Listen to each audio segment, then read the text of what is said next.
Selamat siang, saya Chef Fandi Hermawan dari Pizzapedia. Hai semua, nama gue Glory. Di sini gue lagi ada di acara ngide, ngasal tapi pede. Nah, gue hari ini mau ngide bikin pizza. Siang ini saya akan memasak pizza andalan saya, yaitu beef brisket pizza. Tapi sebelumnya, kita harus melaksanakan kesehatan dulu untuk menggunakan masker. Nah, sebelumnya kita akan membuat adonannya dulu, yaitu adonan pizza terlebih dahulu. Terdiri dari tepung terigu, yeast atau ragi, lalu gula, garam, dan olive oil. Jadi gue udah bawa beberapa bahan-bahan yang bakal gue pakai. Ini ada mushroom, terus ada keju juga, terus ini ada paprika juga. Nah, so langsung aja kita mulai. Tapi sebelum kita mulai, karena lagi PSBB nih, jadi ada baiknya gue pakai masker dulu ya. Oke, langsung aja kita mulai. Di sini kita punya tepung terigu, lalu ada yeast yang sudah kita ferment di dalam air hangat ya. Lalu ada extra virgin olive oil, ada garam, dan ada gula. Terlebih dahulu gulanya dilarutkan di dalam air bareng dengan yeast. Oke? Nah, sekarang kita punya tepung terigunya. Sisakan sedikit untuk di akhir nanti. Kok tinggi amat ya, Mas? Tiba-tiba naik. Oke. Sorry, saya ketawa. Stop it. Get some help. Lalu pelan-pelan airnya dicampur ya, perlahan-lahan, jadi nggak langsung dituang sekaligus. Kalau di restoran sih kita biasanya bikin pakai mesin, jadi agak mempermudah hidup kita sih. Kalau ini harus butuh kesabaran.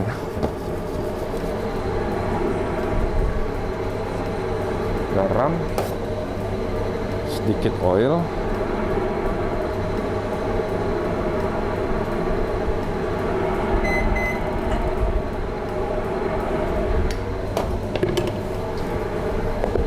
Proses ini dinamakan kneading. Jadi kneading pun juga nggak boleh buru-buru, harus pelan-pelan.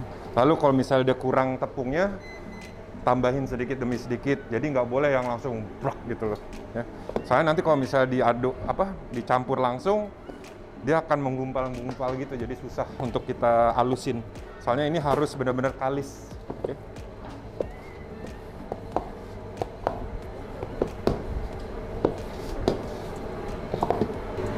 Jadi untuk perbedaan jenis dough atau kualitas dough tidak ada pengaruhnya atau tidak ada bedanya bila menggunakan mesin atau manual.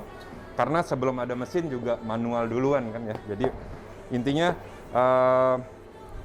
kalau pakai manual atau kneading seperti ini teksturnya lebih bagus. Soalnya apa? Kita ngerasain pakai tangan. Makanya kita nggak bisa pakai hand glove untuk proses pembuatan ini. Soalnya kalau kita pakai hand glove, otomatis hand glove-nya udah kecampur aduk di dalamnya pasti. Oke? Jadi kita akan lanjutkan kneading prosesnya di atas board. Oke, seperti ini.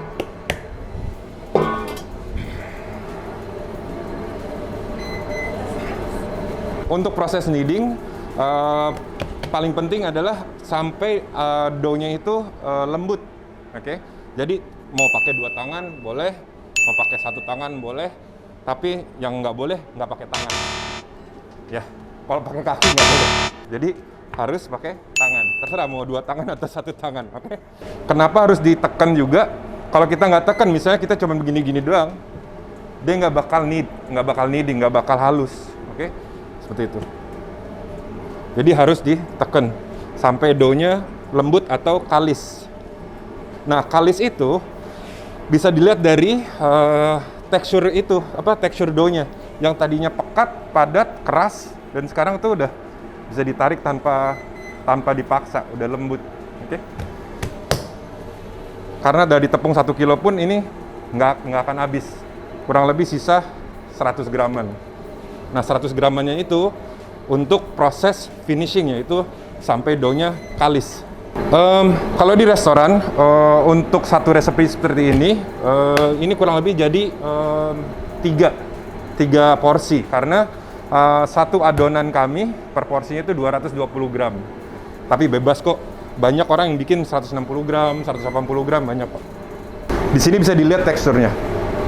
Kalau kita tusuk-tusuk, dia udah nggak terlalu bouncy, dia langsung ngikat. Nah, tapi bedanya setelah kita proofing, Bila sudah proofing, kalau kita pencet, dia akan kayak mendem gitu loh. Oke, mendemnya tapi pelan-pelan naik. Kalau sekarang kan nggak naik banget. Tuh. Oke, jadi ini membutuhkan waktu kira-kira 1,5 jam sampai 2 jam untuk proofing setelah kita portion control. Oke. Nah, kebetulan karena kita menggunakan aplikasinya lebih ke bahan-bahan yang berat, yaitu beef brisket, jadi dough-nya harus juga solid atau tebal. Oke? Jadi nanti kalau di rumah misalnya mau bikin yang, kayaknya 200 gram ketebalan, soalnya aku cuma mau pakai smoked salmon. Nah, itu baru boleh. Smoked salmon kan nggak berat, dia tuh tipis kan ya. Jadi boleh pakai dough yang lebih tipis. Aplikasi penggunaan dough, kadang-kadang orang mikir, kok pas saya diajarin kok dough-nya segitu sih, tebalnya, kok beratnya segitu sih. Itu karena aplikasi penggunaan bahan. Jadi kalau misalnya di Pizzapedia, kita menggunakan 220 gram untuk yang pizza main course. Tapi ada satu lagi dough yang size-nya 160 gram untuk apa? Untuk dessert. Jadi nggak mungkin kita cuma makan dessert, Nutella, pizza Nutella misalnya, tapi dough-nya tuh 220 gram. Kekenyangan nanti, oke? Jadi mendingan kalau dessert kecil-kecil aja, oke? Sebelumnya ada dua teknik cara melebarkan dough ya, melebarkan dough. Yang common yang biasa dilihat adalah pakai rolling pin. Sebenarnya salah enggak sih, cuman menurut saya itu agak salah. Soalnya apa? Kalau menggunakan rolling pin, otomatis udara atau fermentasi yang diciptakan oleh si ragi itu kita buang semua. Di sini bisa dilihat, di sini melembung-melembung. Nah, ini hasil dari fermentasi. Ini yang kita mau, ini yang kita cari dari pizza dough. Soalnya apa? Nanti pas kita masak, dia akan melembung-melembung, menciptakan udaranya, menciptakan crust yang bolong-bolong dalamnya gitu. Jadi nggak padat bantet gitu ya.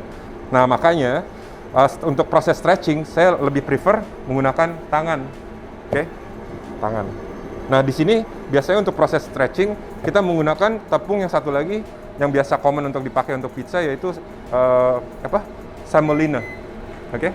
Jadi terserah, kalau misalnya semolina nggak ada, pakai tepung biasa juga nggak apa-apa kok. Oke?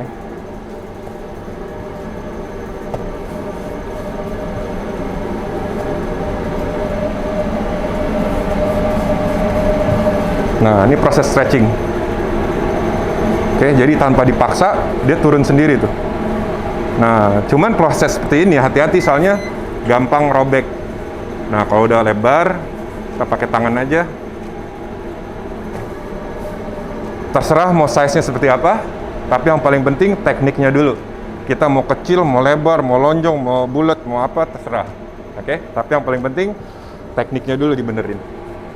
Seperti ini, ngelebarinnya. Oke, tanpa pemaksaan. Oke.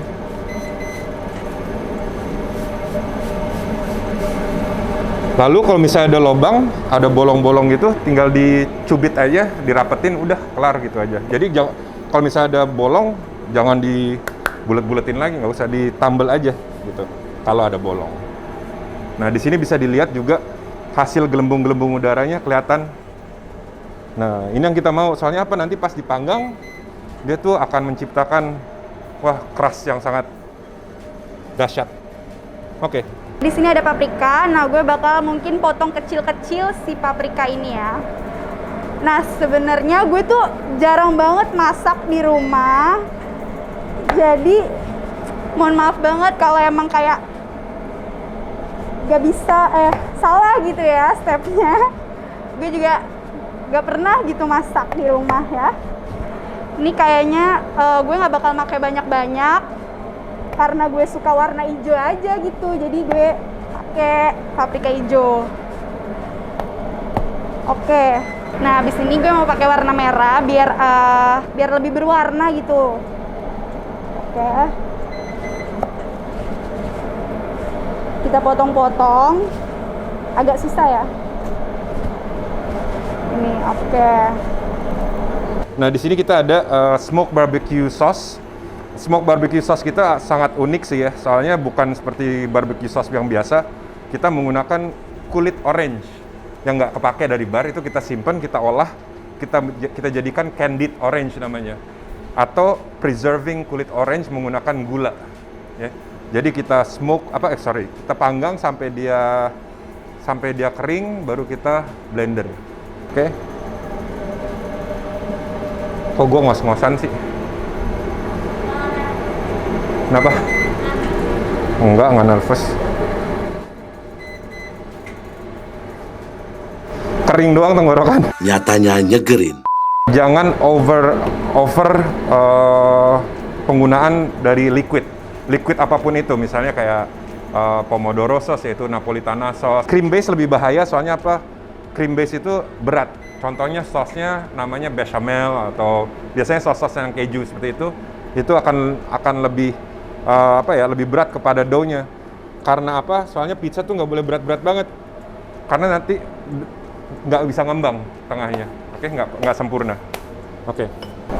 Susah banget. Nah,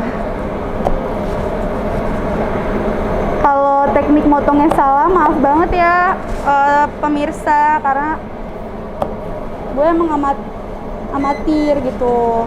Oke, ini kayaknya udah cukup lah ya. Udah cukup. Gue mau pakai mushroom ini. Ini gue gunting dulu biar gampang dikeluarinnya. Nah, udah bisa. Tanggung. Nah. Udah gitu. Ini bakal gue taruh di sini.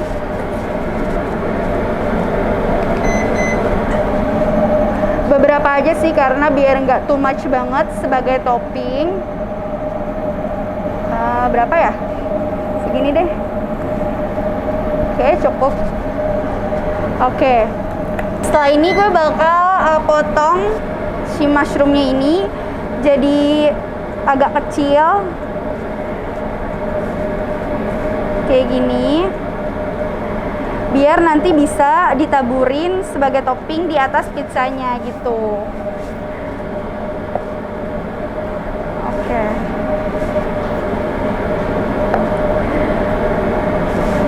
Semoga aja hasilnya udah deh. Nanti juga gue bakal pakai keju buat ditaburin di atasnya. Abis ini gue bakal bikin adonannya dulu.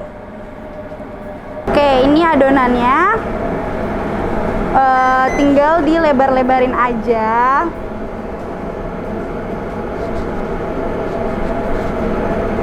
Udah.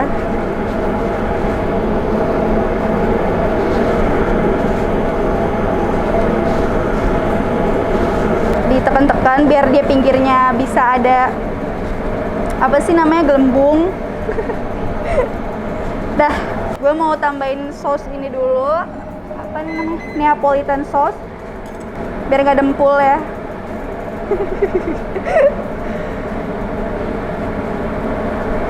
Gimana ya? Kayaknya gini aja deh. Nah, dipoles dulu ya.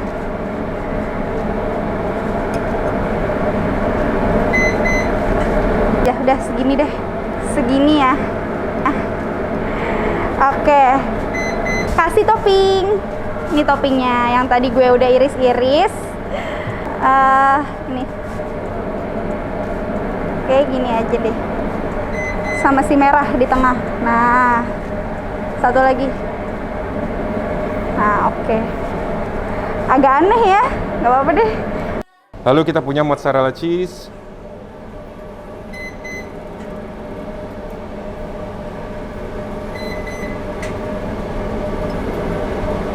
Mozzarella cheese.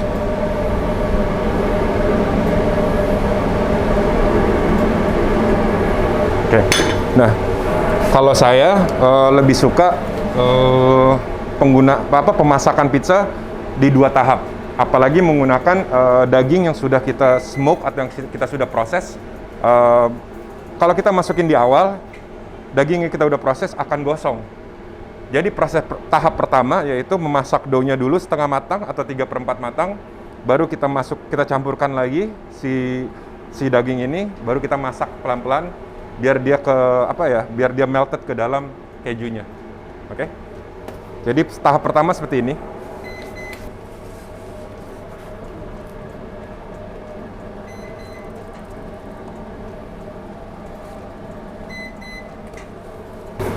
Proses yang paling penting dari memasak pizza adalah suhu temperatur oven. Oke, temperatur oven kamu, walaupun misalnya masak di rumah, yang paling penting base-nya dulu. Base-nya itu tidak bisa menggunakan langsung tray. Misalnya ada tray yang biasa di oven tuh, kamu masuk langsung taruh pizza, nggak bisa. Kalau bisa di rumah, kalau misalnya ada sisa potongan batu yang datar, masukin dalam oven, preheat selama 30 menit, suhu kurang lebih 240 sampai ya 250 derajat, itu baru perfect. Soalnya kalau kita langsung taruh di oven yang cuma tray gitu doang, crust-nya itu nggak bisa sempurna. Oke. Nah, kebetulan di restoran kita menggunakan pizza oven atau bread making oven yang bawahnya itu menggunakan batu. Ya, seperti tadi, batu yang datar biar crust-nya juga sempurna masaknya. Oke. Nah, ini sekarang kita masak selama 2 menit kurang lebih. Sekarang saatnya masukin keju. Nah, kejunya kita kasih dikit aja. Ini jatuh. Ini.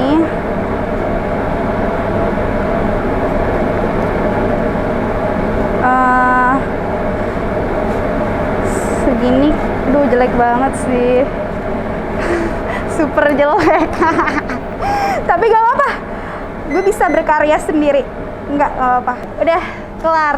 Saatnya di sini kita masukin pizzanya ke dalam oven. Udah.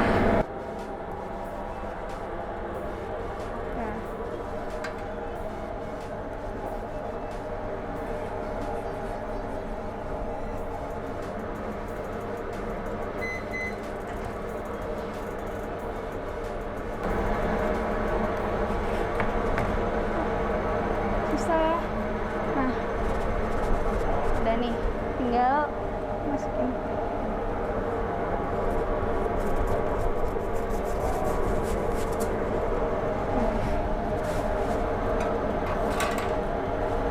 Ini kita tunggu selama 2 menit.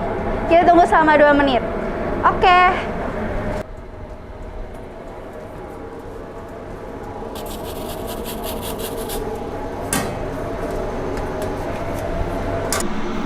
Oke, sekarang kita mau campur.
Waktunya diambil, jadi gue bakal ngambil pizza gue. Kita langsung aja ngambil karena udah mau gosong.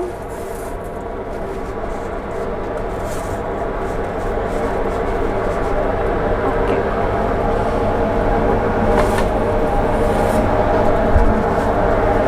Yeay, akhirnya pizza gue jadi. Dari pizza andalan saya, si smoked beef brisket ini, kalau bisa apapun yang digunakan seperti proses meatnya, kalau bisa setengah matang dough-nya. Jangan dari awal, soalnya kalau kita taruh dari awal, tekstur beef atau tekstur protein akan rusak, akan kekeringan. Oke? Jadi kalau misalnya memang mau dari mentah, dari awal misalnya menggunakan chicken breast, kalau mau dari mentah, silakan dari awal dari mentah. Tapi saran saya kalau menggunakan seperti ini, beef seperti ini atau processed food, mendingan setengah matang dough, keluarin pizzanya, kita top tambahin toppingnya, baru kita masak lagi supaya tidak merusak tekstur. Oke, untuk finishing pizza saya menggunakan beberapa elemen yang cukup unik, tapi menurut saya sih enak banget ya. Oke, soalnya pertama smoke barbecue sauce-nya kita menggunakan orange yang tidak kita buang, lalu kita preserve, lalu kita jadikan sauce. Itu satu. Lalu yang kedua adalah si smoke beef brisketnya. Kita asap smoke beef brisketnya kalau nggak salah sampai 4 jam, 5 jaman lah ya, kurang lebih seperti itu. Lalu untuk finishingnya, si pizza ini kita menggunakan truffle oil dan paprika. Oke, jadi paprika itu untuk ada rasa manis-manisnya biar ke balance gitu sama sausnya. Oke, terima kasih. Nah, gue bakal namain dia pizza ini tuh pizza Manchester United. Wah, MU. Karena terlahir dari nama gue kan Glory. Jadi gue pengen aja namain pizza ini pizza MU gitu, karena kan Glory Manchester United. Oke, overall bentuknya kurang kayak pizza, cuman nggak apa-apa. Yang penting gue udah nyoba gimana rasanya bikin pizza dan seru banget. So ini dia pizza Manchester United. Oke, sekarang kita mau cobain pizza yang buatannya Glory. Di sini sudah kelihatan bahwa pizza dough-nya tuh aktif, dalam arti kata proofing-nya juga benar. Kenapa bisa saya bilang kayak gitu? Karena dough-nya mengembang, tidak bantet. Itu yang paling penting. Soalnya pizza dough itu harus sekali ada fermentasinya, ada pengembangannya. Ya, kalau nggak ngembang, dia tuh bantet. Itu yang paling pertama, paling penting ya. Wah, gila! Ini jujur dari bentuk aja udah kelihatan beda banget ya sama punya gue. Tadi kalau punya gue agak ngembang, tapi ini perfect banget. Gue nggak sabar karena dari looks-nya itu udah menggiurkan banget. So, let's try this. Oke, ini dia. Langsung aja gue ambil. Cobain ya.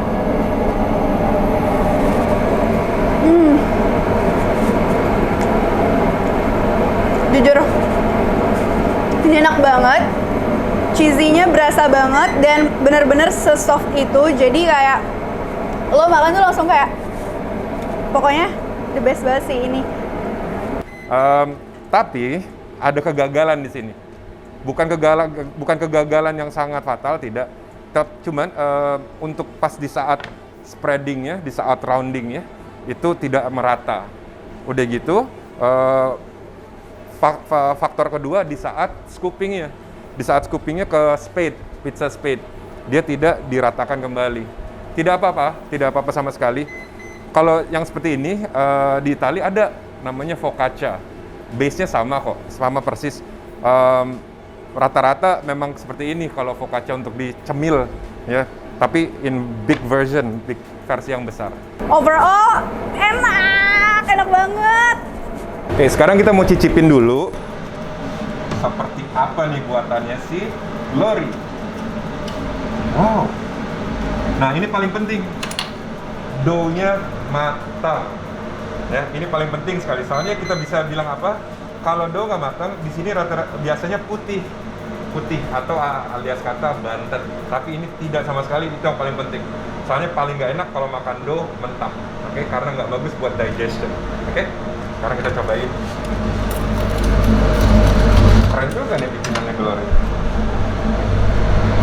Tuh, bagus banget, ngembang.